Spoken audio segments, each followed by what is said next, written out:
Thank you for having me, and let me just assure you, I'm going to take this interview very seriously. We can tell that right from the get-go. Look, you're a big deal. You're a New Zealand movie star who's not only in a big franchise, you're in the second one, and it's going absolute gangbusters. Having said that, a lot of people would assume, oh, he lives in Hollywood, he does a Hollywood thing. You don't, though. You live here, don't you?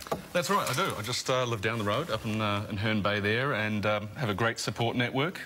Wife, kids at home. How are you guys? 5 Loaves Coffee in Herne Bay, the best coffee in town. And Brian, shout out to Brian at Nike Britomart for all your sporting supplies. That's a plug. And believe it or not, we've got the ads coming up after we finish the interview with Karl. But we're starting early. We're going to have a look at Karl's work. Let's have a look at Karl's work. Roll it. Appeal to the indigenous species. Spock, nobody knows the rules better than you, but there has got to be an exception. None. Such action violates the Prime Directive. Shut up, Spock. We're trying to save you, damn it. Doctor, the needs of the many outweigh the needs of the few. Spock, we're talking about your life! The rule cannot be broken, but everything's done. Spock! Try to get him back online. 90 seconds to detonations. Spock over here and I were there. What would he do? Is it true you made Leonard Nimoy cry? Yeah, I did actually. I think that there was probably elements of my performance that reminded him of the late, great DeForest Kelley. So who was the first and I was Bones, I'm right? going to take these off. Dr. Bones? Yeah. Up to you. Yeah, no, and that was touching. I mean, you know, that was probably. You know, the most wonderful compliment that I think that I've ever had. Yeah, bloody hell. I've actually got to make a confession right here and right now. I've been looking forward to this. What a bang-up geezer Karl Urban is, because I did an interview with Karl about 2 weeks ago. It took an hour and a half of his time, did a really good interview. It was great.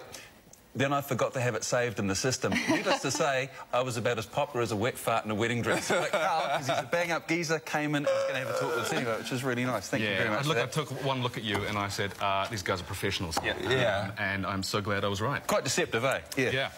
Speaking of the new film, how's it going? How's it tracking? It opened here, first place anywhere? Yeah, I'm not sure, but I'm not sure where it's opened first, but let me just say the movie is phenomenal. And, you know, from judging by the early reviews, it's going to go down gangbusters. Oh, hey, I was going to ask you about that, because I was reading reviews. Guardian, Variety, Empire Magazine all gave it great reviews. Do you read them? Yeah, sure. I think it's interesting to see the feedback and see how it lands. And, you know, quite often, you know, unfortunately, you know, people do get influenced by them one way or the other. A lot of people saying as well that it's actually...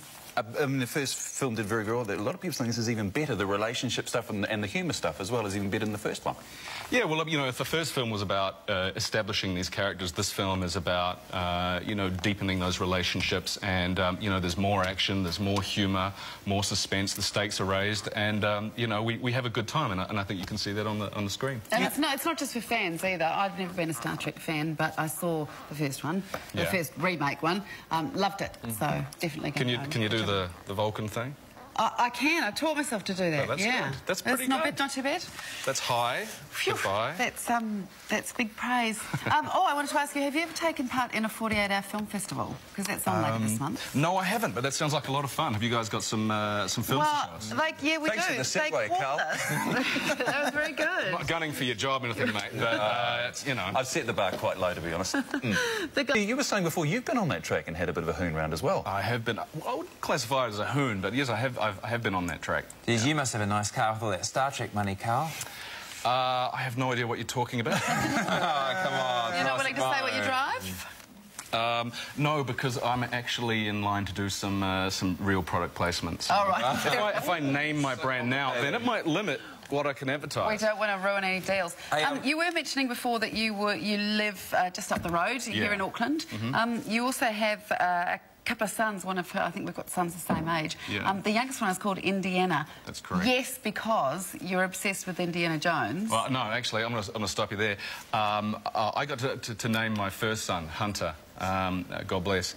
And the second son was really my wife's choice, and we were sitting watching Raiders of the Lost Ark one day, and there's that famous scene where Marion gets abducted, and she's like, Indy, Indy.